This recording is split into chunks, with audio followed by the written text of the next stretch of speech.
Begin.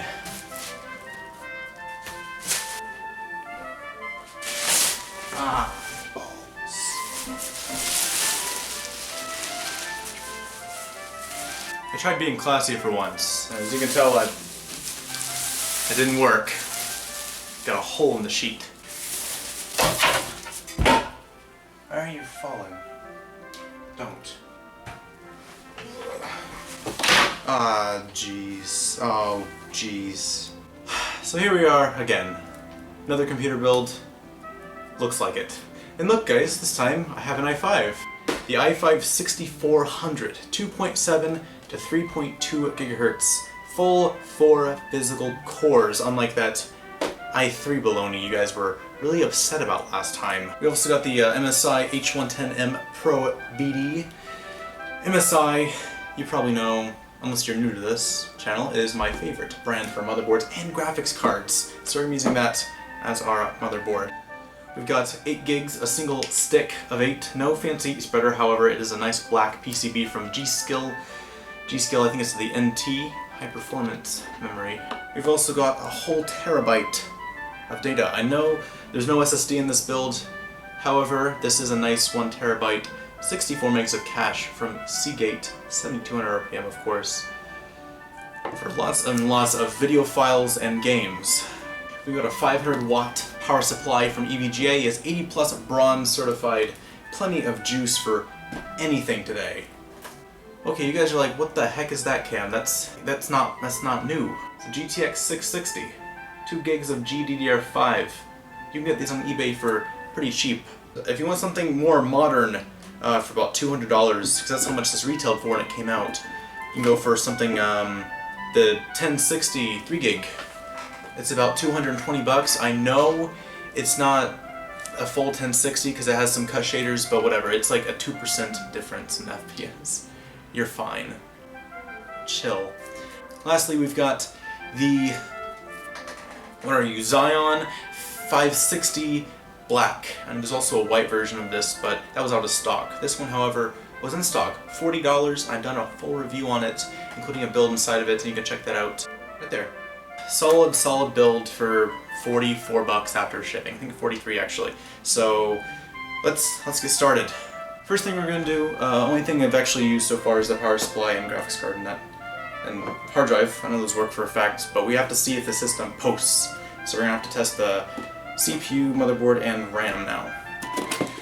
First time opening this box. Okay, that's new from MSI. We've got this little sleeve thingy that houses your SATA cable. There's the motherboards on the drivers, so you can get rid of those. And down the latest off the MSI website, of course. And we've got an easy installation guide, or a quick installation guide. Pretty sure I'm grounded, just in case I'm going to hold on to stuff that's not the PCB. So next we got the processor. Let's see, do I have a skizzer? And we're just using the stock cooler. This is different. It's definitely different. Skylake. I'll only really use aftermarket cooling if you're using a K-SKU or you just want quieter, cooler performance. Even though these already run pretty darn cool. Cool enough to where Intel thinks it's okay to just put an aluminum bottom, while most of the Haswell ones, stock coolers, had a big copper slug in the bottom. Okay, well this is an LGA 775, but I mean, you get the point. They've been doing this for a while. They've had a big copper slug in the middle for better heat transfer.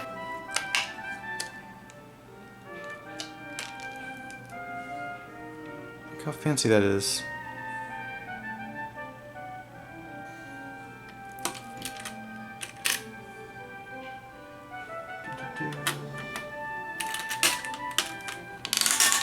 There we go. So I guess I'm gonna have to tilt it this way because it's too tight if I put it like that. Which is no biggie. Snap that in there. So here's some basic G.skill memory. So there you have one more slot if you choose to upgrade your RAM later. 8's fine for now for most games. Actually, all games. 8's plenty. So in terms of I/O on this board, we have 4 USB 2.0, we've got PS2 mouse or keyboard, DVI, VGA, 2 USB 3.0, as well as we have Gigabit Ethernet and basic audio, as well as its own section divided off on this board. I like to see that for your audio.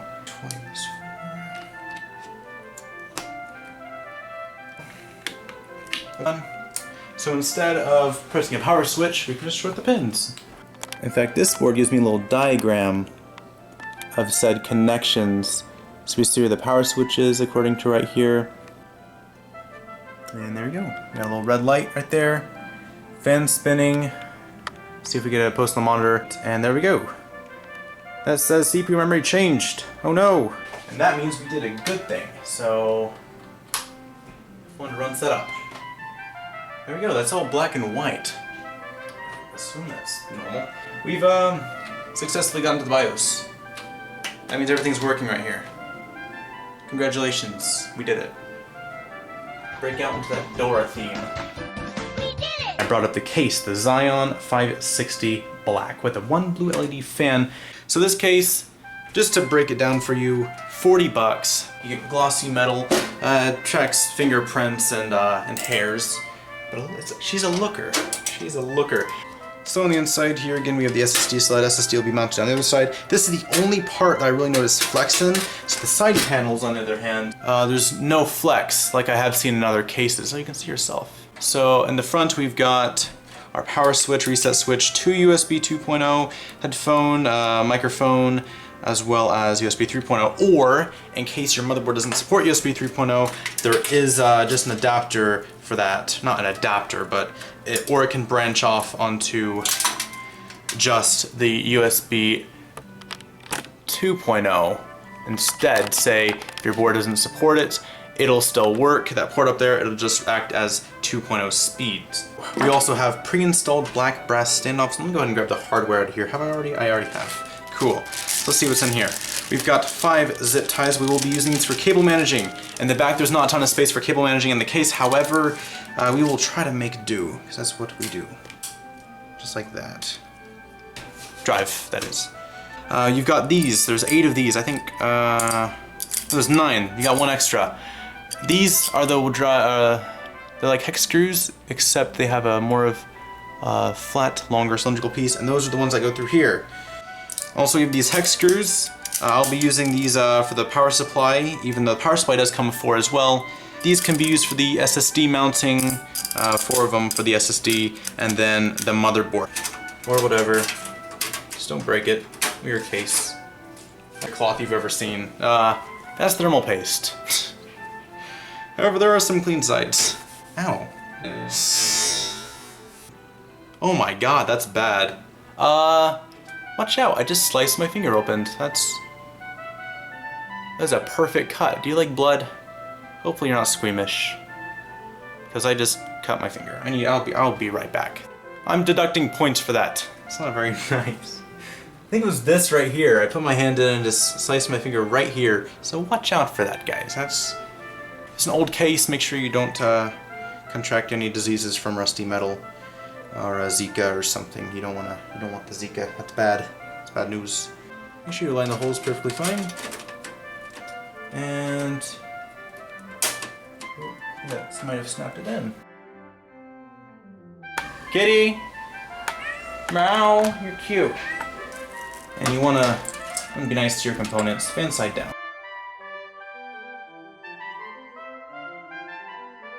Like that. I got it though. Not bad. And that got them high quality cancer cables.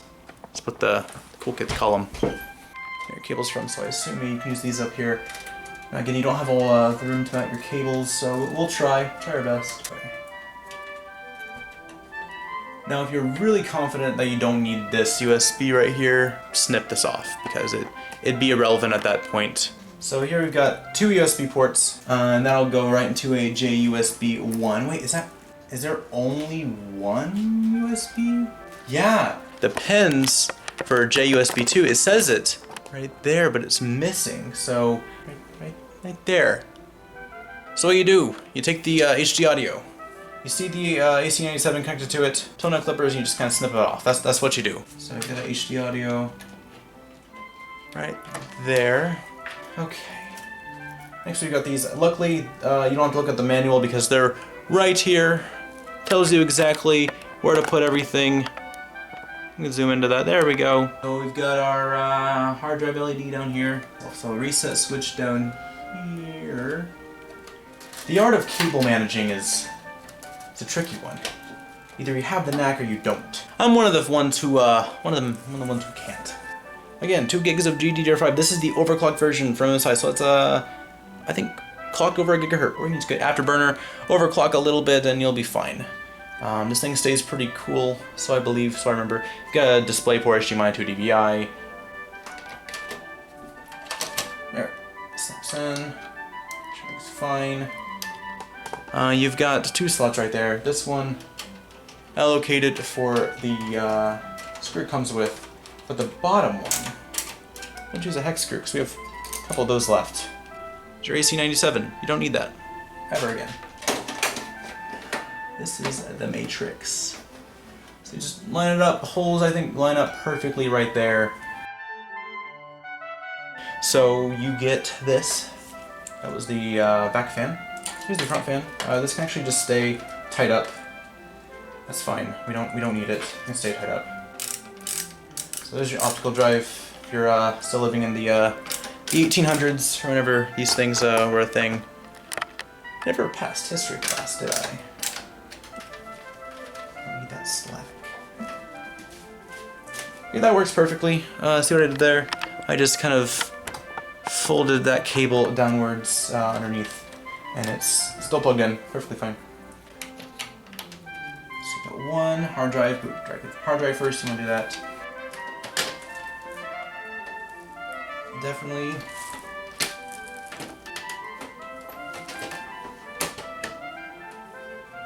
Yeah. Okay. Never open this. That stays closed. We don't touch this anymore. It'll burst open. We don't touch this. Here's the screws. Fine. I mean, look at the cable managing and everything. I worked so much in the cabling, and it's definitely not its best. I've definitely had better cabling days. So before I go to benchmarks here, after spending 2 hours on this, just this video, I upgraded path. So you're gonna look at, first thing you want to get maybe an SSD. This is gonna tear up. There we go. That looks dumb. Look how dumb this looks. I mean, I doubt it's gonna strip the wires now or cut them up. i5, you've got that. That's fine. That's solid quad core, 2.7 gigahertz. That'll be good for quite a while. Now, when you do upgrade, this board will hopefully support KB Lake, which will be coming out early 2017. KB Lake will still be using the 1151 socket. However, a BIOS update probably will be needed. So we're going to put a new stock cooler, or a different cooler on this if you ever need to. Something like a Hybrid 212 Evo. You can upgrade your RAM, add another stick of 8 if you need to. Power supply will be fine for quite a while. This case is perfectly fine. Motherboard's fine. Add an SSD later, say a 250 gig or 120, and you got another hard drive, another 1 terabyte. Put these in a RAID 0 for speed or 1 for redundancy. So if you want to put it in a 1, I'd probably put it in a 1. I'd probably use SSDs for RAID 0 for speed, and then hard drives in a RAID 1 for redundancy. And then you have the graphics card. Now, I have a 660 in here, slightly older. However, you could always upgrade to, say, a 1060. So right here, you take out the thingies. So let's say this one and just, there, got the top one. Yeah, I guess you just kind of gently or aggressively hit that. Peripherals. I chose the Cooler Master Devastator 2 mouse and keyboard combo, the blue LED ones, for 30 bucks. And is that a good deal? Check out my video I uploaded today about that. I made a mistake, and you get to come with me to see my mistake. When putting in my motherboard, I was not careful enough, nor did I ever check. This is being covered, my Ethernet thing. I'm gonna have to break that, or something. I'm not taking the motherboard out. Screw that.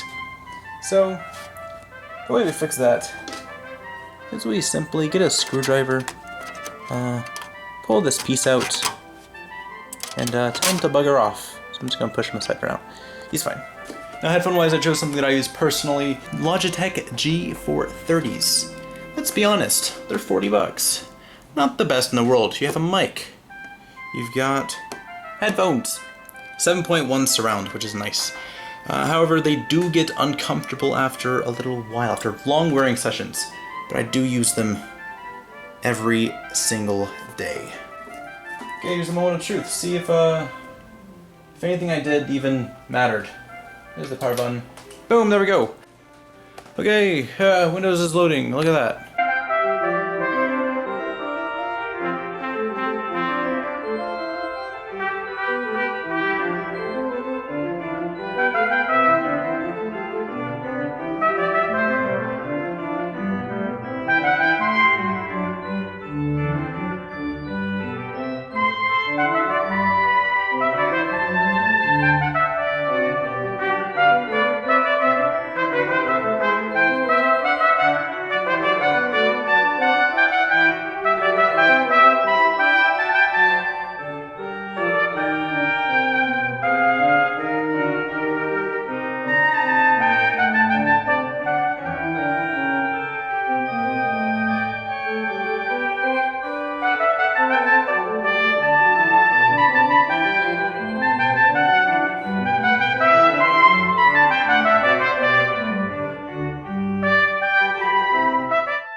So happy birthday, Bladen.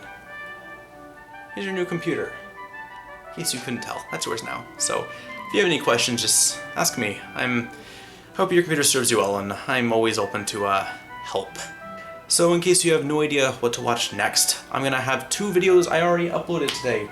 A review of this, the Cooler Master Devastator 2, the $30 mouse and keyboard combo. Is it worth it? Quite possibly, but you have to watch to find out.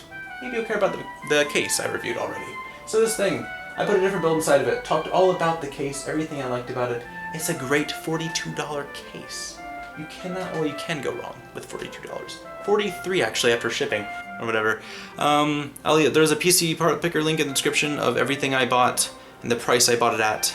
I think I put down the price I bought it at in the description, so you can go check that out if you're that curious. So, have a nice day. Oh.